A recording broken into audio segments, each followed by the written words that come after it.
What's up, everybody? Welcome back to another movie review. Today we are talking about Mission Impossible 7 Dead Reckoning Part 1. Oh my god, this movie. It is a 2-hour and 43-minute movie. A little bit lengthy, you know? Some people might not be able to make that full 2-hour and 43 minutes with their time and attention spans nowadays. But hey, I think the movie was incredible. Tom Cruise comes flying out the gates. He knows what he's doing. And he's getting great reviews on Rotten Tomatoes, critic and audience scores, so you know the movie's good if the critics even think it's good. It got an A on a cinema score. It's in the high 90s on Rotten Tomatoes.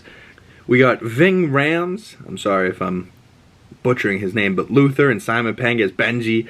Luther and Benji are probably two of my favorite characters, and they're almost necessities in parts with Ethan Hunt here. You know, Tom Cruise is definitely the face of the movie and the one that does the most action star, but he needs his help. You know, he needs his guy in the chair and his other guy in the chair, Luther and Benji. You know, so I really love their relationship and how he's been around since 2000 and he's still, all these years, 23 years later, still making movies, still making Mission Impossible movies with the dude. That's just awesome. But all around, this movie for me, just amazing. Like, great stunts, great action. Pom Klementieff is in this as Paris. Her character's, you know, you're almost fearing her characters at a certain point. And then she had this like mariachi like type outfit, and she's like in a tight little hallway fighting Tom Cruise, having a full action scene, and like she's amazing. You know, she's just an absolute stud. I fucking love Pom, and I hope she comes back because her character was left with like a pulse. Like, it was like, oh, she died, and then somebody comes up and goes, oh, we got a pulse. So I'm hoping Pom's back in the next one. Rebecca Ferguson, she's in this one, but unfortunately, spoilers, she dies in this one. So I don't know, maybe she'll be back, maybe she won't. But as far as I know, she probably won't be, because she probably has a much bigger role in Dune Part 2, and she needs to be available for that. But, you know, Vanessa Kirby's still in this with White Widow. Haley Atwell, oh, she was amazing. I fucking loved Haley Atwell in this. If Captain Carter got to do any of the stuff that Haley Atwell got to do in this movie, oh my god, I already loved her character. But if she got to do any of these stunts and this action that she's doing in this, unbelievable. I was blown away by her performance. And just everything that she was doing, she was just great. Like, the poor dude, the cop here that's chasing after him, I recognize him from Fast and the Furious. He's the cop that gets punched in the face by Paul Walker. You know, like, just all around the cast is fantastic in this. But I love that they're bringing pieces back from Fallout that were great, like Vanessa Kirby. Obviously not Henry Cavill after what happened to his character in that movie, but they're bringing back Rebecca Ferguson from Fallout and Rogue Nation for a brief moment, and then they're installing this new woman. I love the women that Ethan Hunt has. You know, like, he went from having his wife Julia to Rebecca Ferguson. Then he went from Rebecca Ferguson to now Haley Atwell. I'm like, ooh, he knows how to pick them. They're so beautiful, all of them. Oh, and then if Haley Atwell has to go, and then he ends up with Paris, fucking Pom Klementieff. Mantis. Oh my god, she's great too, and she's a daredevil as well. Her and Tom probably got along great. She's done, like, since 2022. I saw a Twitter post earlier today. Since like 2022, Pom Klementieff has done like 104 skydiving jumps. Like, she's insane, but she's my type of people, to be perfectly honest. Like, if I ever met Pom, she just seems so fucking great. I would give her a huge hug, and then I'd just chop it up with her and just be like, oh my god, you're amazing. What kind of crazy stuff have you done? And she's like, oh my god, I jumped out of a plane yesterday. Like, what? Let me hear about it. Like, those are the type of people. They got something to say because they're interesting. You know what I mean? Like, and those are the type of people you need in your life, you know, like. But overall, I gave this movie a 4.5 out of 5 stars. Initially, I gave it 4 stars. But I think it deserves that extra half. It's definitely my favorite out of all the Mission Impossible movies, and it thoroughly gets me hyped for the second one, Part 2. Can't wait. I think that might be the true cap. I think that might be the end of the series, if I'm being honest, unless Tom Cruise wants to just go forever. But I don't know, it will be at least the cap of this moment, you know, like, Rogue Nation kind of spilled over into Fallout, and those two were kind of its own movie. So I feel like now, you know, 5 and 6 were a movie, 7 and 8 will be its own movie.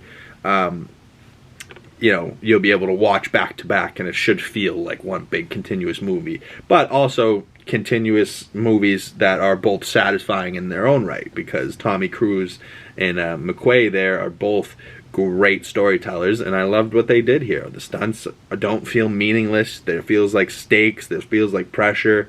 You know, it feels like intention, why they needed to do the things that they're doing. They needed to do them to get to achieve the goal that they're trying to do.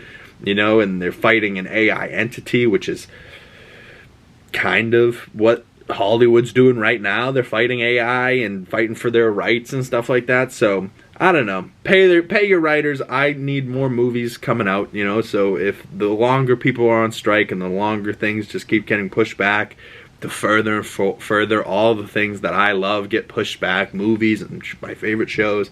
So please, as a consumer of all the things that Hollywood does, I would really love for the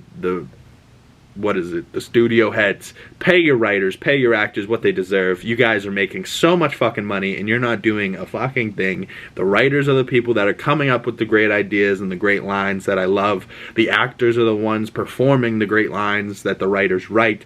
The directors are amazing, but the studio heads, man, there's no need for you, you know, and there's no reason why David Zaslav should be making $400 and something million. What the hell did he do?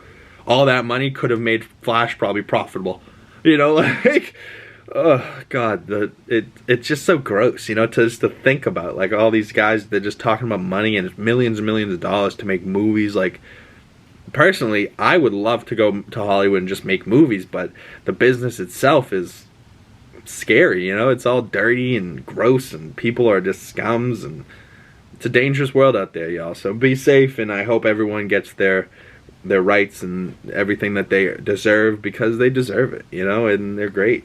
And I hope things get back to normal as soon as possible, you know.